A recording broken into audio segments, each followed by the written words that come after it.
போகலாமா இப்போ? ஓகே நண்பா, இன்றைக்கி என்ன வீடியோ பார்க்க போகிறோம்னா,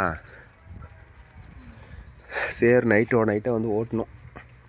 அண்ணா ஓட்டலாமா? எங்கே அவரை காண மாட்டேது, காட்டுக்காரன் தானே இருக்கிறாரு. எங்கே போயிட்டாரு? சரி, வாரத்தில் 2 சுற்று அடி மேப்பு. சார் அப்படியே நாம் ஒரு பெரிய வல்லாளர் பரம்பரை. நாம் சேத்துலேயும் கிடப்போம், சோத்துலேயும் கிடப்போம். நம்மளுக்கு என்ன மேப்பு? எதில் வேணாலும் கிடக்கிற ஆளுங்க நாம். நீ மேலே வச்சுக்கிட்டு போனதை இப்படி போய் இந்த கேஜுவல் மேலே வச்சு ஏறி இருக்கலாம். நைட்டு ஓட்டி நேற்றிட்டு வந்தோம் ப்ரோ, அதனால் வேறு வழி இல்லை. என்னங்கக்கா சாப்பாடா? நைட்டு சாப்பிட்டோம். நான் இப்போலாம் சாப்பிட்றதுக்கு 10 மணி ஆயிருங்கக்கா. அதுக்காட்டி இதை வேலையை முடிச்சு விட்டுட்டோம். நைட்டு பாருங்க, பின்னாடி ஒரு ஓஸ் ஒன்று, கருப்பு ஓஸ் ஒன்று கிடந்துச்சு. அதை எடுத்து வெளியே போடுங்க. அந்த இடத்துல நான் ஓட்ட வேலை விட்டுட்டு போயிட்டேன், உள்ளே போயிருமுன்னு.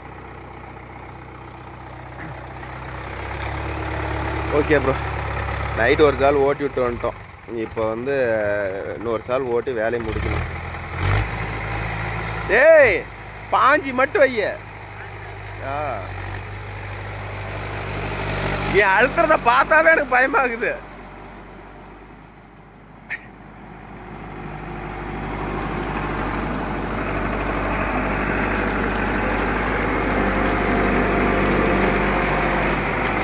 இந்த ரைட்டு போய் வரவா.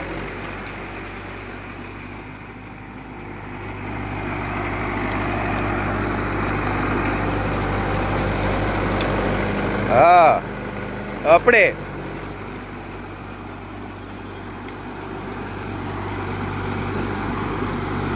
இதெல்லாம் ஏகப்பட்ட என்ன கொட்டை செடியாக இருந்துச்சு ப்ரோ.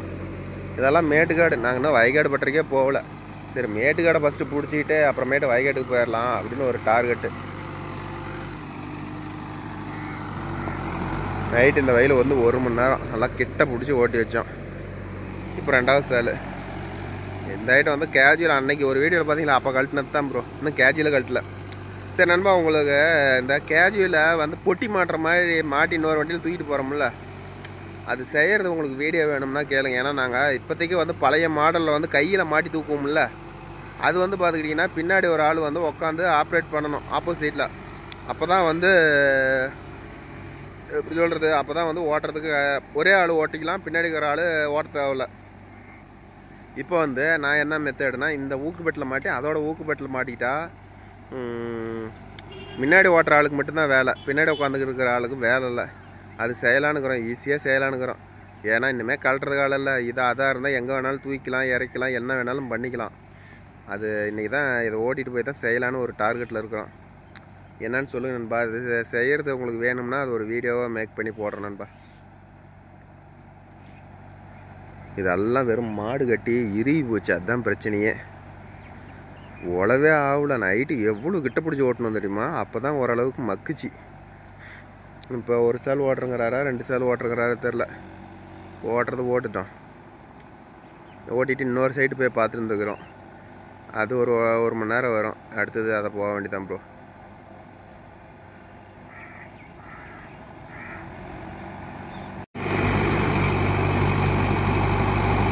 மாப்பிள்ளை ஓரளவு சேர் ஓட்டி பழகிட்டானா? ஓட்டி தானே ஆகணும். ஓட்டாத இருந்தால் எப்படி? வார்ப்புக்கு போகுது, வார்ப்பு போகுது.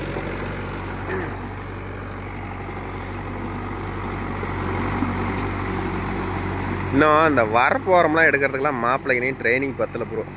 அது ஓட்ட தான் வரும். எடுத்தவன் இந்த சூனியை ஓட்டிட்டு அப்புறமேட்டு அந்தானே எடுத்துருக்கணும். அந்த தப்பை பண்ணிட்டான் மாணிக்கலாம்னா. இந்த சூனி தான் ஓட்டுறான்.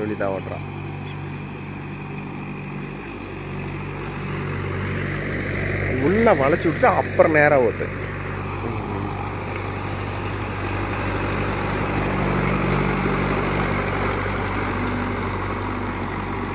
உங்கள் ஏரியாலாம் சேரெலாம் ஸ்டார்ட் ஆகிடுச்சா ப்ரோ? இப்போ இந்த இது வந்து சீசனு கிடையாதான்? இன்னும் 10 நாள் கழிச்சு தான் ஓட்டுவீங்களா?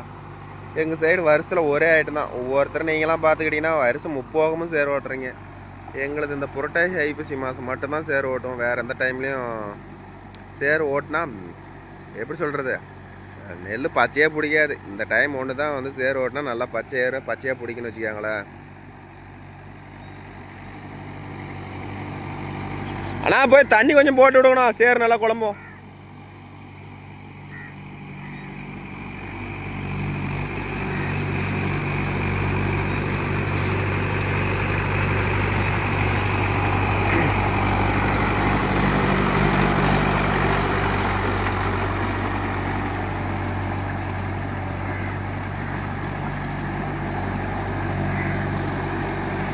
நீங்கள் விலை எப்படி பிடிச்சி ஓட்டுவீங்க? ஏன்னா இந்த பக்கம்லாம் வந்து எப்படி சொல்கிறது, நல்லா மாட்டை கட்டி தார் ரோடு போட்டுருவாங்க ப்ரோ. அதனால் வந்து கிட்ட பிடிச்சி ஓட்டினா தான் சேராகும்.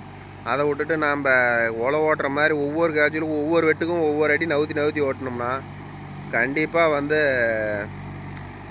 எப்படி சொல்கிறது, உழவே ஆகாது. என்னப்பா 7 ஜால் ஓட்டிட்டோம் 8 ஜால் ஓட்டிட்டோம், இன்னும் மாப்பிள லைட் எரியும். 7 ஜால் ஓட்டி 8 ஜால் ஓட்டி பில்லு கூட மையில அப்படிம்பாங்க. அதனால் கிட்ட பிடிச்சி அழுத்திட்டோம்னா இப்போ 4 ஜால் ஓட்டுறது 3 சாலில் வேலை முடிஞ்சிடும்னு வச்சுக்காங்களேன். பாரு, இப்போ 2வது சால் போயிட்டுருக்குது. முதல் சாலுக்கும் 2வது சாலுக்கும் எவ்வளோ வித்தியாசம் பாரு.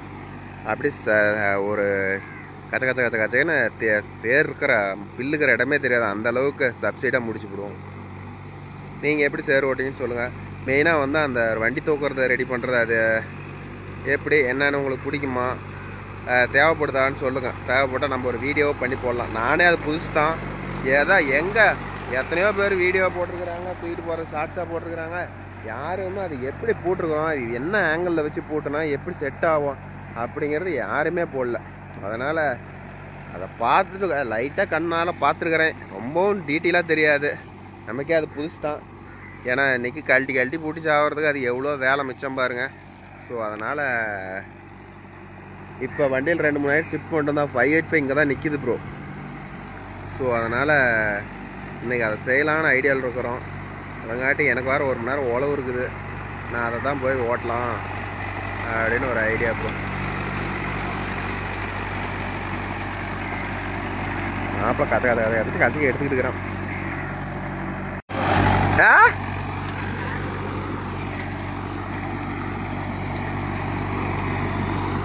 Okay bro.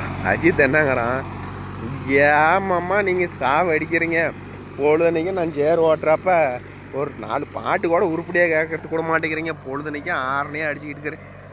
நான் செட்டு போட்டேன்னா நீங்கள் வந்து என்ன சொல்கிறது, செட்டு போட்டேன்னா கேமரா எடுத்து கையில் பிடிச்சிக்கிறீங்க அப்படிங்கிறோம். பாருங்க, உங்களுக்கு வீடியோவில் எந்த அளவுக்கு தெரியுதுன்னு தெரில ப்ரோ. இந்த பக்கம் வந்து 2வது சால் ஆயிடுச்சு. இப்போ தான் 2வது சால் ஆகிட்டு இருக்குது. அதுக்கு என்ன, நாங்களாம் எங்கள் ஊரில் கொக்கு பார்த்து பல வருஷம் ஆன மாதிரி இருக்குது. போன வருஷம் சேர் ஓட்டும் போது கொக்கு பார்த்தேன். மறுபடியும் இப்போ தான் ப்ரோ கொக்கு பார்க்குறேன். வெயில் வேற போட்டு தள்ளுது. நாம் அந்த பக்கம் போய் நின்றுக்கிறது தான் பெஸ்ட்டுன்னு நினைக்கிறேன்.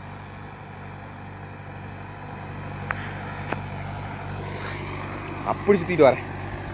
வெய்யடி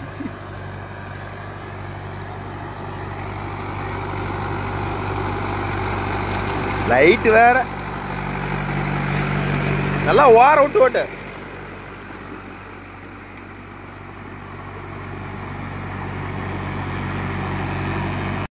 அந்த பக்கம் வெய்ய அடிக்குதுன்னு அப்படியே அந்த பக்கம் ஓடியாந்தாச்சு ப்ரோ. இப்போ தெரியுதா ஓரளவுக்கு அந்த பக்கம் சேர் ஆனது எப்படி இருக்குது. நடுவில் பாருங்கள் 2வது சால் ஆகிட்டு இருக்குது. ஒரு 100க்கு ஒரு 70% மாப்பிள்ளை நல்லா ஓட்டுறான்னு ஒரு 10% ஓட்டணும் ப்ரோ. இது என்னங்கிறான், மாமா இதுக்கு ஜாலி மாமா, எந்த வேலையும் இல்லை, நம்ம பாட்டில் பின்னாடி திரும்பி பார்க்க தேவையில்ல, ஒன்றும் இல்லை அப்படிங்கிறான்.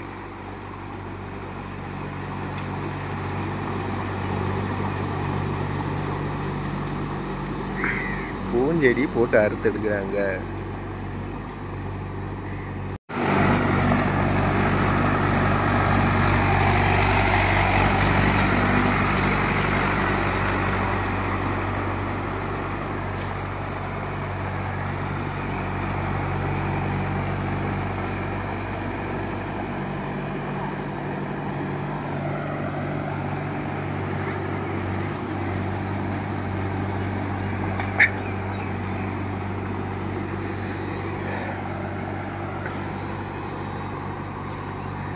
இந்த பக்கம்லாம் அவங்க பக்கம்லாம் அண்டை காட்டுறது, சரி அண்டை வெட்டுறது, அண்டை காட்டுறதுக்குனா ஏக்கராவுக்கு என்ன ரேட்டு ப்ரோ? இந்த பக்கம் பார்த்துக்கிட்டிங்கன்னா அண்டை வெட்டுறதுக்கு ஏக்கரா என்ன ரேட்டுன்னு தெரில. உங்கள் சைடெலாம் ஏக்கராவுக்கு என்ன ரேட்டு? அண்டை வெட்டுறதுனா ஒவ்வொரு சைடு அப்படி சொல்லுவாங்க. இந்த சைடு எங்கள் சைடு வந்து வரப்பு வெட்டி காட்டுறோம் அப்படின்னு சொல்லுவாங்க. எங்கள் சைடு பார்த்துக்கிட்டிங்கன்னா இன்னும் என்ன ரேட்டுன்னு தெரில. இன்றைக்கி வேலை செய்கிற ஆளுங்களுக்கு ஒரு நாளைக்கு 800 ரூபா சம்பளமா, பொழுது சம்பளம். இந்த 2 பேர் வெட்டிட்டு இருக்கிறாங்களா அதான் தலைவில். உங்கள் சைடெலாம் எப்படி என்னென்னு கமெண்டில் சொல்லுங்கள்.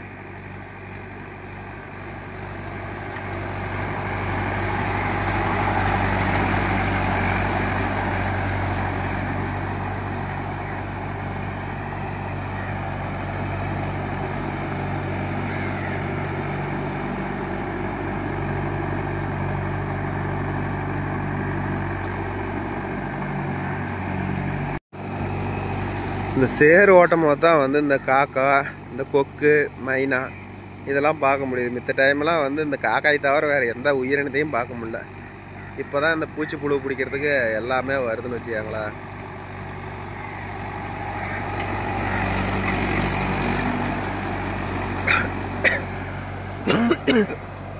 இதை ஓட்டிட்டு அடுத்த ஃபீல்டு போய் பார்க்கணும். அடுத்தது ஒரு 2 மணி நேரம் ஓடும். அது போய் பார்த்துட்டு இருந்துருக்குது. உங்கள் சைடு வந்து சேடை ஓட்டுறதுக்கு மணிக்கு எப்படின்னு சொல்லுங்க ப்ரோ. எங்கள் சைடு வந்து நாங்கள் வந்து 1500 ரூபாய் சார்ஜ் பண்ணுறோம். உங்கள் சைடு வந்து சேடை ஓட்டுறதுக்கு மணிக்கு எப்படி? போன வருஷம் எப்படி ஓட்டுனீங்க? ரொட்டாட்டில் சேடை ஓட்டுறதுக்கு என்ன ரேட்டு? கேஜுவல் மாட்டி ஓட்டினா என்ன ரேட்டு வாங்குறீங்க என்னென்னு கமெண்டில் சொல்லுங்கள். எங்கள் சைடு 1500 ரூபா. ஏன்னா சம்பளம் இன்றைக்கெலாம் வந்து டிரைவர் சம்பளம் 700 800 ரூபா வந்துருச்சு. ஓடுறது ஒரு நாளைக்கு 5 மணி நேரம் தான் ஓடுது. அதனால் டிரைவர் சம்பளம் போக, டீசல் போக, நமக்கும் எதாவது 5-10 கிடைக்கணும்ல. அதனால் இன்றைக்கி நிலவரம் வந்து எங்கள் ஏரியாவில் வந்து இந்த வருஷம் வந்து கேஜுவல் ஓட்டுறது வந்து 1500 ரூபாய்க்கு ஓடிட்டு இருக்குது ப்ரோ.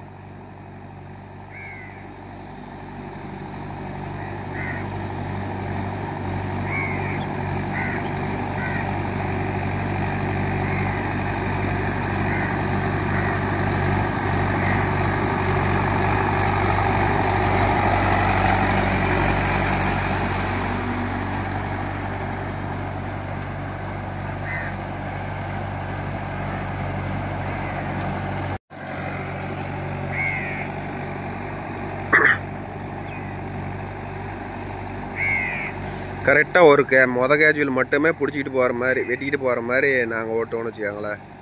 நீங்கள் எப்படி ஓட்டுவீங்க, என்ன பண்ணுவீங்கன்னு கமெண்டில் சொல்லுங்கள். ஒவ்வொருத்தர் தூரமாக பிடிச்சி ஓட்டுவாங்க. தூரமாக பிடிச்சி ஓட்டினா பேருக்கு தான் 4 சால் 5 சாலும்பாங்க. ஆனால் உழவாது. இப்போ எங்களுக்கு 2வது சால். ஆனால் வந்து பார்த்திங்கன்னா அப்படியே கூழு மாதிரி ஓட்டிகிட்டு வந்துடும்னு வச்சுக்கோங்களேன்.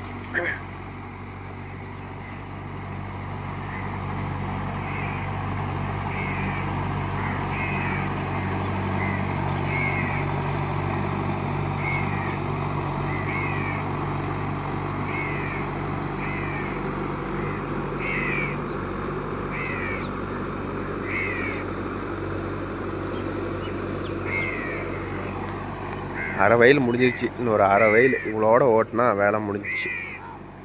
நைட்டு ஒரு சால் ஓட்டிட்டான். அதை வீடியோ எடுக்கலாம்னு நினச்சேன் ப்ரோ. அது வீடியோ எடுக்க முடியல. ஏன்னா நானும் அஜித் தான் இருக்கிறோமா, 2 பேருமே. அவன் ஃப்ரெண்ட் வண்டி ஓட்டிகிட்டு போனால், நான் கேஜுவல் வண்டி ஓட்டிகிட்டு போனதுனால இன்னொரு ஆள் இருந்தால் தான் வீடியோ ஷூட் பண்ணுறது கரெக்டாக இருக்குமா. ஸோ அதனால் வந்து வீடியோ எடுக்க முடியல.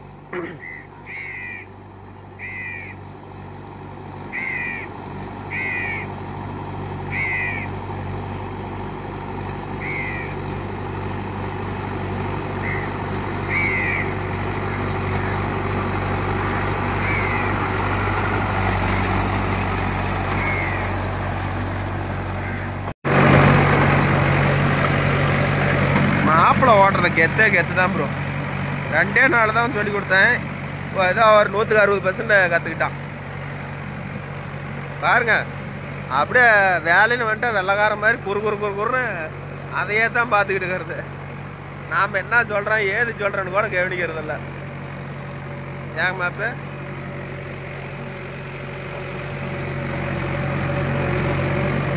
அது அப்படியே ரவுண்ட் எடுக்குது. அதுக்கு ரவுண்ட் அடிக்கிற ஓ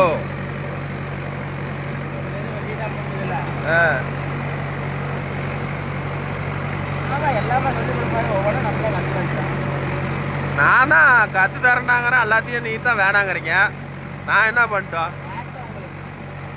எனக்கு என்ன கொஞ்சம் எக்ஸ்பீரியன்ஸ் ஆன மாதிரி இருக்கும். ஒத்துக்க மாட்டேங்கிறீங்க. நாங்கள் பார்த்துக்குறோங்கிறீங்க. நான் இப்படி இருக்கிறத நான் வச்சுக்கிட்டு என்ன பண்ணிட்டோம்? மாமனுக்கு கொஞ்சம் வழி விட்டா பரவாயில்ல. எல்லாம் நீங்களே கற்றுக்கிட்டு போனால் என்ன பண்ணுறது?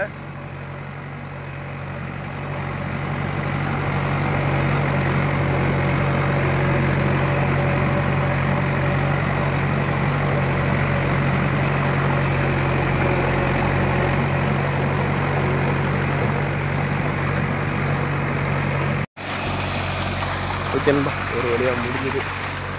ஒரு 2 சுற்று ஓட்டினா வேலை முடிஞ்சது. மாப்பிள்ள எல்லாம் முடிச்சிட்டான். 2 சால் கஞ்சி ஏட்டம் போயிடுச்சு. இன்னும் 4 நாள் கழிச்சு ஓட்டினா சரியாக இருக்குமா? சனிக்கிழமை இல்லை ஞாயிற்றுக்கிழமை நாங்கள் வர மாதிரி வந்தால் கரெக்டாக இருக்குமா? ஏன்னா நீங்கள் ஒரு நாளைக்கு முன்னாடியே சொல்லிவிடுங்க. ஏன்னா வண்டி வேறு எங்கேயாச்சும் நின்னா நான் அதுக்கு தகுந்த மாதிரி நான் ஓட்டி ஷிஃப்டிங் பண்ணணும். அவர் சேகர் என்னங்கிறாரு, நீ என்னைக்கு வரேன்னு சொல்கிறா சாமி, நான் பின்னாடியே வந்து நிறைய விட்டு போயிடுறேன், இல்லைன்னா எல்லாம் இஞ்சி போயிரு இந்த மண்ணெல்லாம், அது வேற தெரிய தலைவலிடானால நிறவவே முடியாது அப்படிங்கிறாரு. ஒரு நாளைக்கு முன்னாடியே சொல்லிவிடுங்க. நான் வந்தேன், காலையில் நேரமாக வந்தால் எல்லாத்தையும் அடிச்சுட்டு அவருக்கும் நேரம் வரதுக்கு எல்லாத்தையும் ஒரே நல்ல கொஞ்சம் கஞ்சி சேராக இருந்தால் நேரம் வரதுக்கு நல்லா இருக்கும். இஞ்சி போச்சுன்னா எப்படி சொல்கிறது, மண்ணே போகாதுன்னு வச்சுக்காங்களேன். தண்ணி நேரத்துக்கு வரப்பு கட்டணும், தண்ணி இன்னும் ஏற்றுங்க. இந்த பக்கம் தண்ணி வரணும்.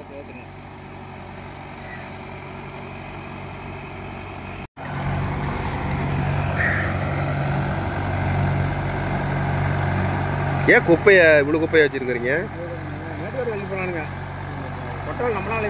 சரி சரி.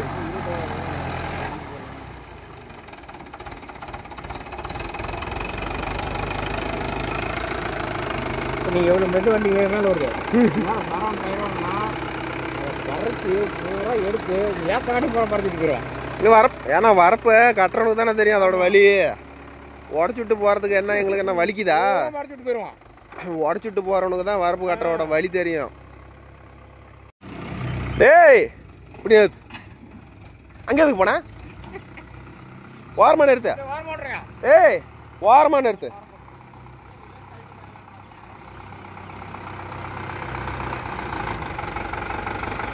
சரி போதும், அப்படியே கூட ஆப் பண்ணு. டேய் முன்னாடி வா, அப்படியே மாட்டிக்கலாம். முன்னாடி வா. போதும், அப்படியே ஆப் பண்ணு. அப்படியே ஆப் பண்ணு. நம்ம அப்படியே மாட்டி தூக்கிக்கலாம். அது இன்னும் 1/2 வயல் கூட தண்ணி பாயல சாமி. அது அப்படியே நாம் பார்த்துட்டு இருந்தது அப்படியே இருக்குது.